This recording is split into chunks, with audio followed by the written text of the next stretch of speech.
Hello, नमस्कार सखींनो. उज्ज्वलाच kitchen कट्ट्यामध्ये आपल्या सर्वांचं स्वागत. हे पहा, आज मी मुळ्याची चटणी करणार आहे. तर त्यासाठी मी हे दोन छोटे छोटे मुळे घेतलेले आहेत.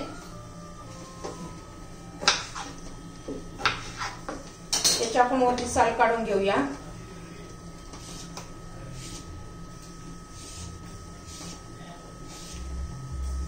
या थंडीच्या दिवसामध्ये खूप सारे असे बाजारामध्ये मुळे आलेले आहेत. थंडीमध्ये मुळा खाल्लेला पण चांगला असतो.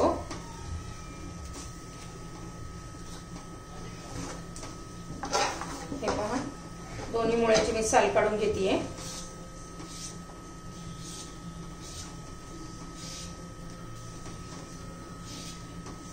खूप टेस्टी लागते. एकदा करून पहा आणि मग कमेंट करा तुम्हाला आवडली का नाही. खरंच खूप छान लागते.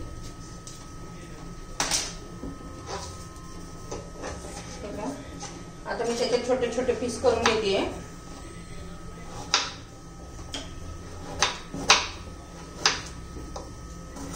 असं बारीक बारीक फोडी करून घेते.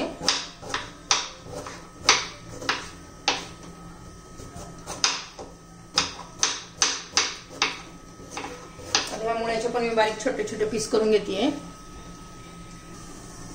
हे पहा, मुळ्याचे बारीक बारीक पीस केलेले आहेत. आपण ते आता मिक्सरच्या भांड्यामध्ये घालून घेऊया.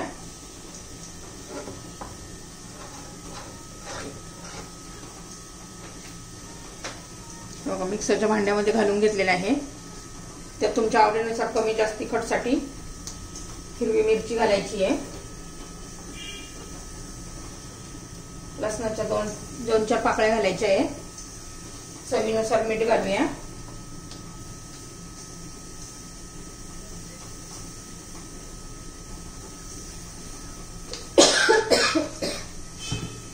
आणि कोथिंबीर घालूया.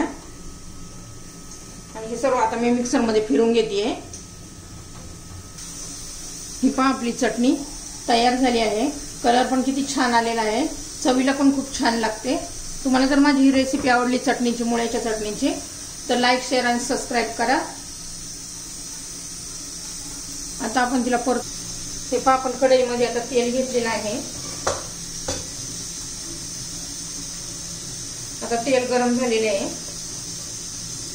तर थोडी मोहरी घालू, जिरं घालू, जिरं मोहरी तडतडली की थोडीशी हळद घालू.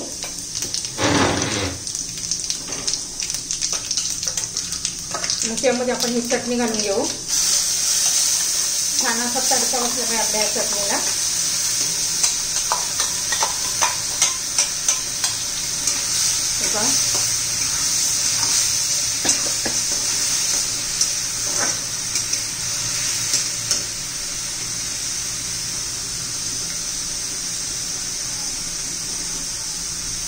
चांगली अशी गरम करून घेऊया आपण आता.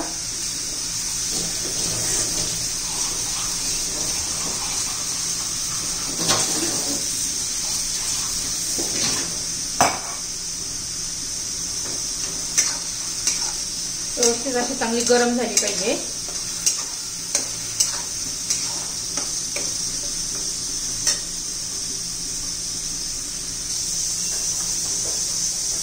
हे पहा, आपली चटणी तयार झालेली आहे. मुळ्याची एकदम बारीक पेस्ट नाही करायची. असा दरदरा मुळा ठेवायचा, म्हणजे छान लागतो खाताना दाताखाली. एकदम पेस्ट नाही करायची आहे. आपली चटणीची रेसिपी तयार झाली आहे. तुम्हाला आवडली तर लाईक, शेअर आणि सबस्क्राईब करा.